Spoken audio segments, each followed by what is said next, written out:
10 aralin o aral mula sa 4,000 linggo.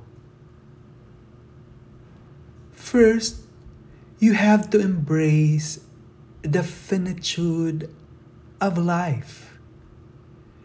Yakapin mo ang hangganan ng buhay. Kilalanin na ang buhay ay may hangganan at ang ating oras ay limitado. Ang pagtanggap sa katotohanan ito ay makakatulong sa atin na bigyan prioridad ang tunay na mahalaga at sulitin ang ating oras. You have also to question societal assumption. Dapat tanungin o tanong sa mga societal assumption. Hamunin ang societal assumption at paniniwala sa paligid ng productivity at time management. Dapat unawain na marami sa mga paniniwalang ito ay may mga pagpili na ginagawa natin bilang mga individual at bilang isang lipunan. At mayroon tayong kapangyarihang gumawa ng mga bagay sa ibang paraan. You also have to avoid efficiency trap. Dapat iwasan ang bitag ng kahusayan. Huwag mahulog sa bitag ng patuloy na paghahanap ng kahusayan at pagsisikap na makagawa o magawa ang lahat. Sa halip, tumuon sa buo ng isang makabuluhang buhay sa pamamagitan ng pagtanggap sa mga limitasyon ng oras. You also have to view time and attention as a valuable resources. Dapat tingnan ang oras at atensyon bilang mahalagang mapagkukunan. Kilalanin na ang oras at ang atensyon ay mahalaga na mapagkunan at dapat matutong pamahalaan ang mga ito ng epektibo sa pamamagitan ng pagiging sinasadya o kung saan mo idedirekta ang iyong pagtuon at lakas. You also have to redefine time as a leisure. Dapat muling tukuyin ang oras bilang paglilibang.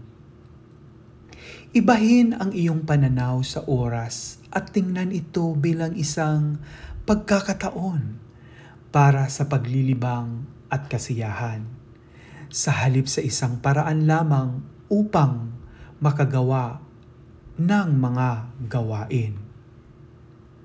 You also have to understand the truth about time. Dapat unawain ang katotohanan tungkol sa oras, tuklasin ang kalikasan ng oras, at hamunin ang mga karaniwang paglalakbay tungkol sa pag-asa nito. Bumuo ng mas malalim na pag-unawa kung paano mararanasan at magagamit ang oras sa iba't ibang paraan. You also have to confront procrastination. Dapat hanapin ang pagpapaliban. Alamin ang tungkol sa pinagbabatayan na ang mga prinsipyo ng pagpapaliban at bumuo ng mga estratehiya upang madaig ito. Dapat din unawain ang mga psikolohikal na nag-aambag sa pagpapaliban at humanap ng mga paraan upang malutas ang mga ito. You also have to practice patience. Magsanay ng pasensya. Dapat linangin ang pasensya sa iyong diskarte sa pamamahala ng oras at dapat yakapin ang idea na ang ilang mga bagay ay tumatagal ng oras at hindi mo ito dapat pinagmamadali. O ang pagmamadali sa mga gawain ay maaring hindi humantong sa ninanais na mga resulta.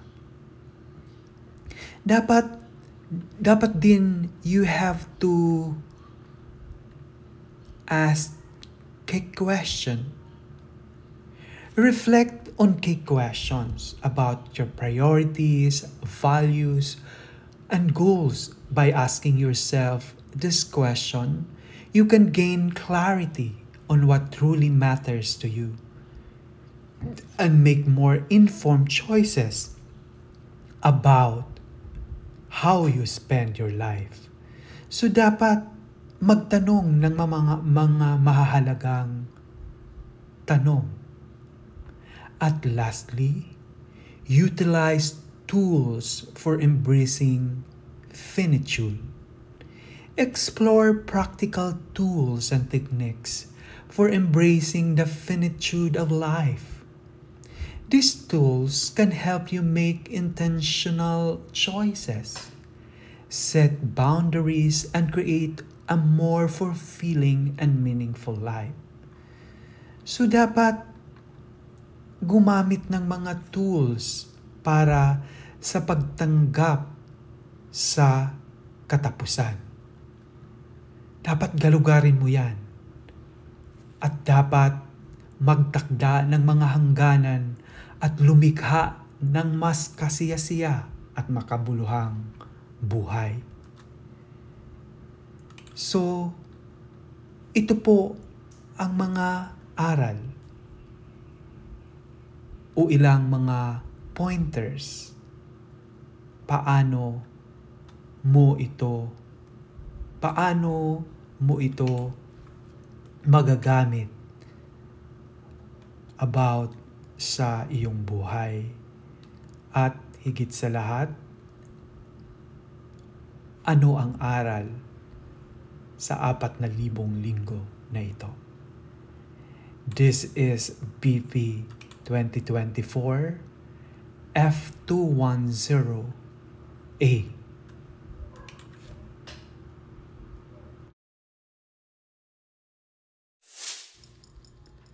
Ang kapangyarihan ng pakikinig. How to listen. At ano ang mga nakatagong sikreto to a better communication. Una dito, you have to dive deeper than words. Huwag lamang marinig ang ibabaw. Pakiramdaman ang undercurrent. Maging isang detective ng non-verbal cues. Makinig sa mga bulong ng tono, ng mga galaw ng body language, at mga echo ng mga emosyon. Binubuksan nito ang nakatagong mensahe sa likod ng mga salita. You have also to show you care. Dapat magpakita ka ng pagmamalasakit sa iyo. Magpakita ng pakikipag-ugnayan sa iyong mga mata. Ang iyong mga tungo at ang iyong mga tanong ipaalam sa tagapagsalita na ikaw ay namuhunan at bubuksan nila ang kanilang treasure sa chest of thoughts. You have also to silence the noise and elevate the connection. Dapat panatilihin o patahimikin ang ingay, pataasin ang koneksyon. Patahimikin ang iyong telepono. Dapat i-mute mo ang mga nakakagambala o makakaabala at gawing bituin ang pag-uusap. Lumikha ito ng isang santuwaryo para sa kahinaan at nagpapatibay sa ugnayan sa pagitan ninyo. You also have to hold your horses. Dapat hawakan ang iyong mga kabayo. Hayaan ang tagapagsalita na maglahad ng kanilang kwento bago ka magsingit-singit dyan ng mga opinyon mo o solusyon. Magtiwala na ang kanilang boses ay mahalaga at ang tapat na komunikasyon ay mamumulaklak ito sa iyo. You have also to walk in their shoes. Maglakad sa kanilang sapatos. Tingnan ang mundo sa pamamagitan ng kanilang mga mata. Damhin ang kanilang mga damdamin kahit na sila ay naiiba sa iyo. Bumuo ito ng tulay na mag-uugnay ng pag-unawa at lumikha ng ligtas na puwang para sa pag-uusap. You also have to go beyond yes or no. Spark curiosity with question that open doors, not close them. Explore their thoughts, feelings, and motivation to truly connect. Dapat higit pa sa oo o hindi ang dulot nito. You also have to mirror their message. Like a reflecting pool, capture the essence of what you've heard. This confirms the understanding and encourages them to clarify and ripples of confusion. So dapat i-meron mo ang kanilang mga mensahe.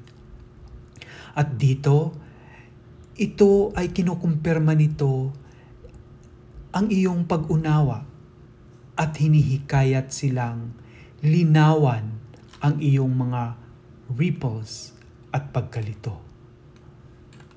So ito po ang kapangyarihan o sikreto sa pakikinig. How to listen. This is BP 2024 F210F.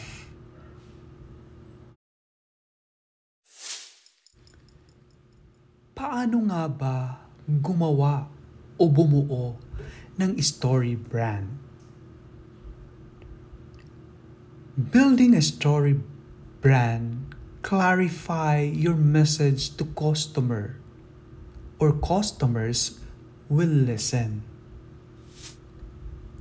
Una dyan, ang mga customer ay bayani sa isang paglalakbay. Customers are heroes on a journey. Ang traditional na diskarte sa marketing na nakatuon sa mga features at benepisyo sa halip na pinagtatalunan ninyo o nila na ang mga customer ay ang mga bayani ng kanilang sariling mga kwento. Nahaharap sa mga hamon at nahahanap ng mga solusyon. Dapat iposisyon ng iyong mensahe ang iyong brand bilang isang gabay o katulong na nagbibigay ng kapangyarihan sa kanila na malampasan ang mga hadlang na ito. Dapat din, you have to clarify your brand messages. Ang iyong brand na gamit ang framework. Sa hakbang ito o sa proseso na ito, para sa paggawa ng malinaw at nakakahimok na mensahe ng brand. Kasama sa mga hakbang na ito ay ang pagtukoy sa bayani at kontrabida at ninanais na resulta ng iyong customer. Pati na rin ang pagbalangkas sa plano, gabay at call to action. You also have to simplify your message to avoid confusion.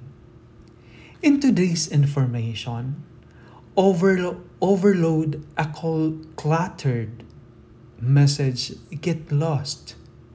It emphasizes the importance of simplifying your brand message to a single clear sentence that resonate with your target audience. So dapat pasimplihin ang iyong mensahe upang iwasan ang pagkalito. You also have to tell storytelling. Storytelling is a powerful tool. Humans are wired to respond to stories. It encourages incorporating story elements into your marketing, such as using archetype, evoking emotion, and creating relatable character to connect with your audience on a deeper level. So dapat ang pagkukwento ay isang mabisang kasangkapan. Sa ganitong paraan, madali nilang matugon o maunawaan ang kwento. You have also to focus on the why behind your brand. Consumers are increasingly driven by values and purpose.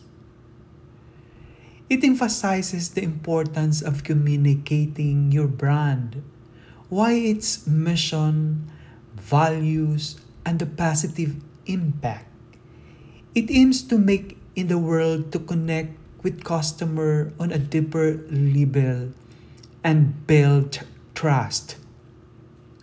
So dapat tumutok ka sa mga bakit sa likod ng iyong brand. And then the sixth, you have to create a sales funnel that contributes or convert customers.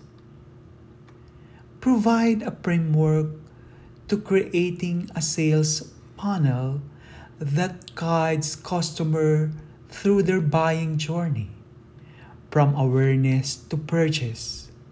This framework includes key steps like generating leads, nurturing them through content and communication, and offering a irresistible offer to convert them into a paying customer.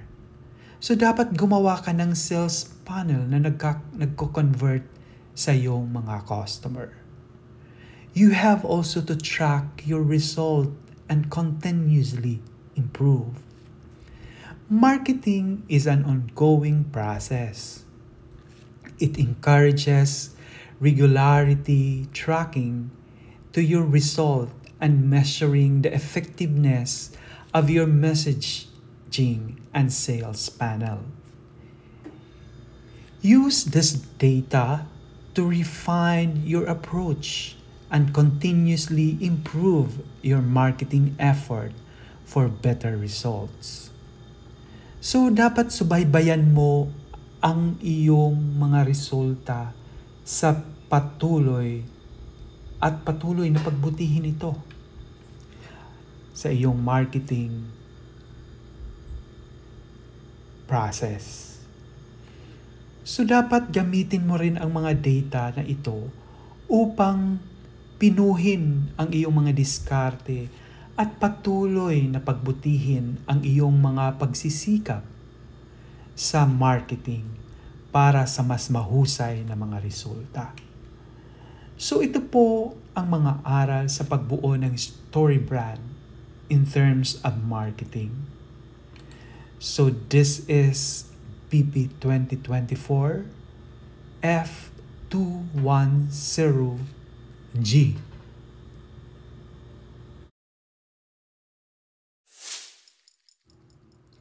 Isang taon na may disiplina sa sarili, or the 365 days with self-discipline. Ito po ang mga aral o mga alituntunin tungkol sa self-discipline. Ang disiplina sa sarili ay isang paglalakbay. Self-discipline is a journey, not a destination. Binigyan din na ang pagbuo ng disiplina sa sarili ay isang tuloy-tuloy na proseso, hindi isang beses na tagumpay. Ang pang-araw-araw na pangako at pare-parehong pagsisikap ay isang susi. Pangalawa dito, small steps add up to big challenges. Ang maliliit na hakbang ay nagdaragdag ng malaking pagbabago. Nakasulong sa paghati-hati ng malaking layunin sa mga pamamahalaang pang-araw-araw na pagkilos. Ang pagsisimula ng maliit at pagbuo ng mga gawi ay unti-unting humahantong sa mas na pananatiling pag-uunlad. So small step add up to big challenges. It advocates for breaking down large goals into manageable daily action. Starting small and building habit gradually lead to more sustainable progress. You have also to focus on progress, not perfection. Dapat tumutok ka sa pag-unlad, hindi sa pagiging perpekto. Don't let setback derail you. Celebrate small wins and acknowledge your progress. Even if it feels slow, self-compassion is crucial for staying motivated. You also have to identify your whys. Dapat tukuyin ang iyong mga bakit sa buhay. Understanding your deeper motivation for achieving your goal fuel self-discipline. Connect goal to personal value and aspiration to create lasting commitment. So, dapat tukuyin mo ang iyong mga bakit sa buhay. You also have to reframe challenges as opportunity. Dapat i-reframe mo ang mga hamon bilang mga pagkakataon. In these instances, you have to view obstacle as an opportunity to learn and grow. Develop a growth mindset that seeks solution and embrace discomfort as a catalyst for positive change. You also have to harness the power of routine. Dapat gamitin ang kapangyarihan ng nakagawian. Consistent routines create structure and momentum for self-discipline. Establish regular habit for sleep, exercise, and activity that support your goal.